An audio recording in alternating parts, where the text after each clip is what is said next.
همین دلار، امروز دلار هم میدانیم همه ما و شما که در روی دنیا دوره‌های شوروی در پول سوویتی از همه به آب رو بود. امروز در دنیا پول به آب رو گوییم دلار است. در همین دلار چی نویسانده شده است؟ دولت امریکا، دولتی که امروز گویم پیشرفتش از همه دولت ها گذشته است، تمام تکنیک های روی دنیا را کشفیات دارد، دولتی پیشرفته، اقتصادش با قوت در تمام دنیا امروز راهبر است. همین پول دلار در پس نویسندگی است این گاد وی توریست. این در می شود گادش خداست، وی شکل مایان است در انگلیسی. مایان در وجود خدا باوری داره.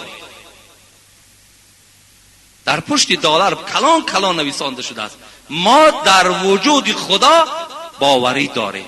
اون که عالم ها با معلم هاش باور کردن، همین تو باور نکردی میلش آخی. آی دانشجوها غمگین شدن، من به خدا قسم پروایی ندارم. برای چی؟ برای که پروردگار گفت و من کفر فإن الله غنی حمید. اگر روی دنیا که کافر شود، ای بنده های خدا ترس، پروا نکنین، خدا دوزخ دارد، عذاب دارد.